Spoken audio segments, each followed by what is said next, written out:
Hello जोहार। आज तारीख है 4 अप्रैल, दिन है गुरुवार। चलिए जानते हैं झारखंड की संध्या की प्रमुख बड़ी खबरों को।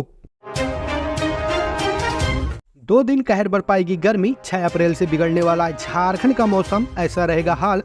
राजधानी समेत पूरे राज्य के मौसम में लगातार उतार चढ़ाव हो रहा है। गत दिनों हुई वर्षा के बाद राजधानी के तापमान में 2 डिग्री की कमी रिकॉर्ड की गई, तो तेज धूप का असर भी बरकरार है।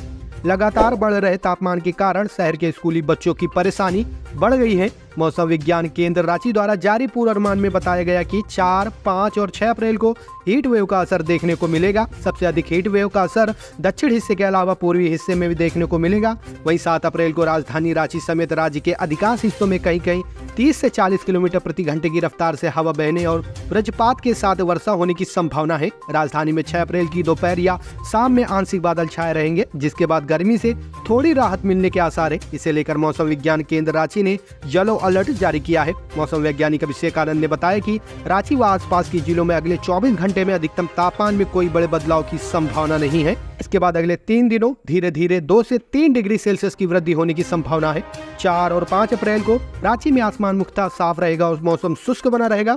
हीट वेव के खतरे से बचने के लिए लोगों को खासकर दोपहर 12 बजे से 3 बजे के बीच धूप में बाहर नहीं निकलने की अपील की गई है। कहा गया कि पर्याप्त पानी पिए, प्यास न लगी हो फिर भी साफ पानी पिए, हल्के रंग के ढीले और छिद्र युक्त सूती कपड़े पहने, धूप में बाहर जाते समय सुरक्षात्मक चश्मे, छाता या टोपी, जूता या चप्पल का प्रयोग करें। जब बाहर का तापमान अधिक हो तो बाहरी गतिविधियों से बचें। हजारीबाग का तापमान 36 डिग्री के पार। कड़कती धूप में कल्पना सोरेन को सुनने पहुंचे हजारों लोग। झारखंड की राजधानी रांची से करीब 90 किलोमीटर दूर हजारीबाग जिले में झारखंड मुक्ति मोर्चा की बड़ी रैली हो रही है। इस रैली में मुख्यमंत्री चंपाई सोरेन के साथ पूर्व मुख्यमंत्री हेमंत सोरेन की पत्नी कल्पना सोरेन भी शामिल है। हजारीबाग में झारखंड मुक्ति मोर्चा के 45वें स्थापना दिवस समारोह के लिए भव्य पंडाल बनाया गया है। पंडाल में स्टेज के सामने झारखंड के शहीदों की तस्वीरें लगाई गई हैं। भगवान बिरसा मुंडा शहीद सीदो कानू से लेकर झारखंड मुक्ति मोर्चा के पूर्व अध्यक्ष निर्मल महतो तक की तस्वीरें लगी हैं। पंडाल के अंदर झामुमो के नेताओं के बड़े बड़े पोस्टर लगे हैं। पंडाल में सबसे ज्यादा पोस्टर झारखंड के पूर्व मुख्यमंत्री हेमंत सोरेन की पत्नी कल्पना सोरेन के हैं। स्टेज के बाईं ओर सिर्फ कल्पना सोरेन की तस्वीरें हैं। इसमें बीच बीच में हेमंत सोरेन की भी तस्वीरें लगी हैं। स्टेज पर जो पोस्टर लगे हैं उनमें एक और दिसोंग गुरु शिबू सोरेन के साथ हेमंत सोरेन की तस्वीरें हैं, तो दूसरी ओर चंपाई सोरेन के साथ कल्पना मुर्मू सोरेन की तस्वीरें लगी हैं। बता दें कि गुरुवार को हजारीबाग का तापमान 36 डिग्री के पार है। कड़कती धूप में लोग कल्पना और चंपाई सोरेन को सुनने के लिए पहुंचे हैं। पीडीएस दुकान में अवैध शराब देख भड़की डीसी, लाइसेंस रद्द करने का आदेश। बोकारो डीसी विजया यादव, एसपी पूज्य प्रकाश व डीडीसी संदीप कुमार ने लोकसभा चुनाव को लेकर बुधवार को गोमिया प्रखंड के कई स्कूलों, मतदान केंद्रों का निरीक्षण किया। उन्होंने पीडीएस दुकानों का भी अचौक निरीक्षण किया। इस दौरान डीसी व अन्य अधिकारी गोमिया के कुर्कनालो स्थित गायत्री आजीविका सखी मंडल की पीडीएस दुकान में पहुंचे और जांच पड़ताल की। दुकान में भारी मात्रा में अवैध शराब जब्त की गई। शराब देख डीसी भड़क गए। उन्होंने दुकान का लाइसेंस रद्द करने का आदेश दिया। साथ ही उत्पाद विभाग के अधिकारियों को दुकान संचालक के खिलाफ कार्रवाई करने को कहा। डीसी ने उमवी कुर्कनालो भी गई, वहां पढ़ रहे छात्र छात्राओं से संवाद किया। विद्यालय के पुस्तकालय में रखी पुस्तकों को देखा और बच्चों से कहानी की पुस्तक पढ़वाई। निरीक्षण के दौरान अपर नगर आयुक्त बेरमो, एसडीओ समेत अन्य पदाधिकारी मौजूद थे। झारखंड के गिरिडीह में यात्री बस से 1 करोड़ 9 लाख रुपए जब्त। झारखंड के गिरिडीह जिले में जीटी रोड पर बुधवार देर रात वाहनों की चेकिंग के दौरान एक यात्री बस से 1 करोड़ 9 लाख रुपए जब्त किए गए। गिरिडीह के एसपी दीपक कुमार शर्मा ने इसकी पुष्टि की है। आशंका है कि इस रकम का इस्तेमाल चुनाव कार्य को प्रभावित करने के लिए किया जाना था। जिस बस से रकम की बरामदगी हुई है वह बिहार के गया से कोलकाता जा रही थी। एसपी के अनुसार उन्हें सूचना मिली थी कि यात्री बस में बड़ी रकम ले जाई जा रही है। इस आधार पर फ्लाइंग स्क्वाड टीम को अलर्ट किया गया। बगोदर थाना क्षेत्र के औरा नामक स्थान पर चेकिंग के दौरान महारानी नामक यात्री बस से 1 करोड़ 9 लाख रुपए जब्त किए गए। इसकी सूचना आयकर विभाग को दी गई है। झारखंड में पिछले 10 दिनों के दौरान अलग अलग जिलों में पुलिस ने कुल मिलाकर करीब 111 करोड़ 59 लाख रुपए की रकम जब्त की है। झारखंड में ट्रिपल मर्डर की वारदात, पिता पुत्र और पुत्री की हत्या कर तालाब में फेंका, बाइक से बंधे मिले 100। झारखंड के लातेहार में एक ही परिवार के 3 लोगों की हत्या की खबर से सनसनी मच गई। जिनकी हत्या हुई है वो पिता, पुत्र और पुत्री थे। मर्डर के बाद तीनों के शवों को पहले रस्सी की मदद से बाइक से बांधा गया, फिर बाइक को शवों समेत तालाब में फेंक दिया गया। हत्या किसने और क्यों की है, फिलहाल इसका पता नहीं चल पाया है। पुलिस ने अज्ञात हमलावरों के खिलाफ मामला दर्ज करके जांच शुरू कर दी है। उधर हत्या की इस वारदात के बाद से ग्रामीणों में काफी आक्रोश है। वे पुलिस प्रशासन से हत्यारों को जल्द से जल्द गिरफ्तार करने की मांग कर रहे हैं। मोदी का बाबा नगरी देवघर में ऐसा हुआ जोरदार स्वागत। डॉक्टर निशिकांत दुबे ने भेंट की भगिया सिल्क की चादर।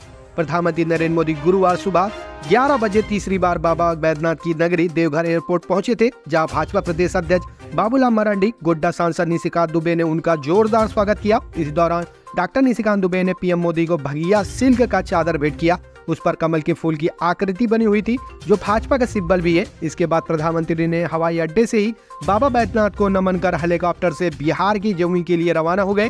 आपको बता दें कि प्रधानमंत्री मोदी जमुई के खैरा प्रखंड में बिहार के एनडीए प्रत्याशी के पक्ष में चुनावी सभा को संबोधित किया। इससे पहले देवघर एयरपोर्ट पर पीएम मोदी के स्वागत के लिए प्रदेश अध्यक्ष बाबूलाल मरांडी, गोड्डा सांसद निशिकांत दुबे, दुमका लोकसभा से भाजपा प्रत्याशी सीता सोरेन, राजमहल से भाजपा प्रत्याशी ताला मरांडी, देवघर विधायक नारायण दास, राजमहल विधायक अनंत ओझा, देवघर भाजपा जिला अध्यक्ष सचिन रवानी के अलावा बाबा बैद्यनाथ मंदिर के सदर पंडित श्री श्री गुलाबनंद ओझा, पंडित धर्मरथ छड़ी सभा के अध्यक्ष डॉक्टर सुरेश भारद्वाज, महामंत्री निर्मल झा मंटू उपस्थित रहे। सहकर्मी पर किया था झूठा रेप केस, 13 महीने जेल में रहा शख्स, कोर्ट ने दिया सीबीआई जांच का आदेश।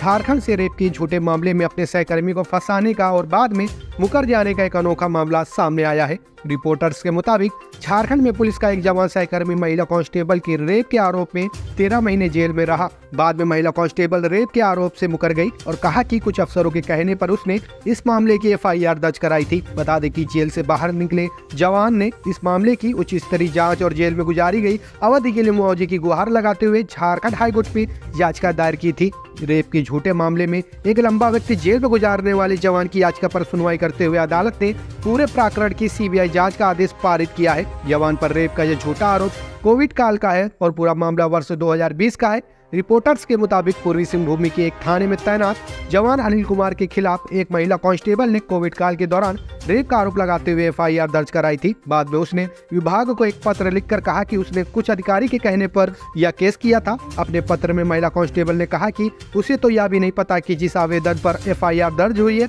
उसमें क्या लिखा है, क्योंकि उसे हिंदी लिखना पढ़ना नहीं आता। बाद में उसे जानकारी हुई कि एफआईआर में रेप की बात है तो उसे अपनी गलती का एहसास हुआ। महिला ने कोर्ट को भी इसकी जानकारी दी, जिसके बाद जमशेदपुर की कोर्ट ने अनिल कुमार को वर्ष 2022 में रिहा कर दिया था। अब झारखंड हाईकोर्ट ने सीबीआई को पूरे मामले की जांच कर रिपोर्ट जमा करने का आदेश दिया है। कोर्ट ने मामले की अगली सुनवाई 20 जून को मुकर्रर की है। रांची के सबसे बड़े रिकॉर्ड रूम में चोरी, कई लैंड रिकॉर्ड गायब होने की सूचना।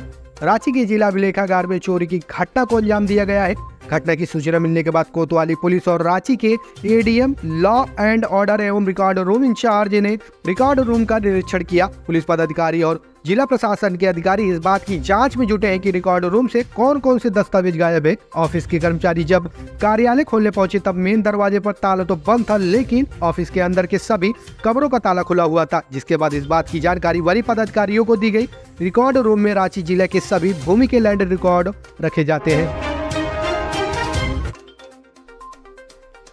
झारखंड हाईकोर्ट का मनरेगा आयुक्तों को निर्देश, कर्मियों का बकाया मानदेय भुगतान करें।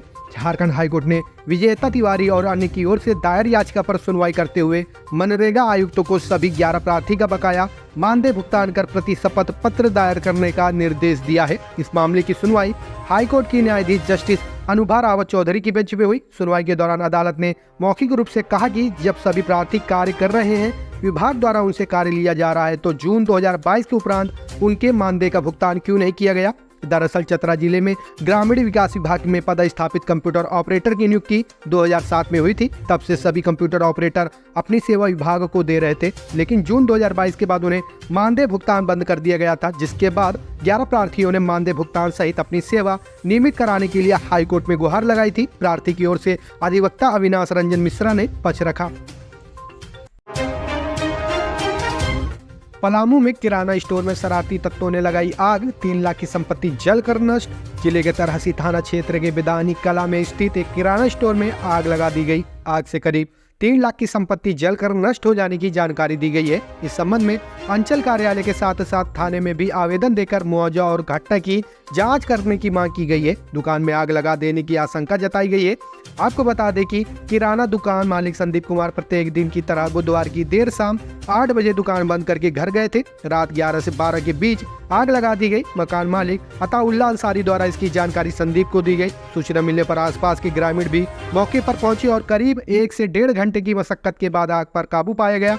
आग से किराना का सारा सामान जलकर बर्बाद हो गया। घटना की सूचना मिलने पर उदयपुर वन पंचायत के मुखिया महेंद्र पासवान समेत 1 दर्जन से अधिक लोग गुरुवार की सुबह मौके पर पहुंचे और घटना की जानकारी ली। दुकानदार ने बताया कि आग से 2 से 3 लाख का नुकसान हुआ है। सारी खाद्य सामग्री जलकर नष्ट हो गई है। दुकान एक कमरे के खपड़े मकान में चलती थी।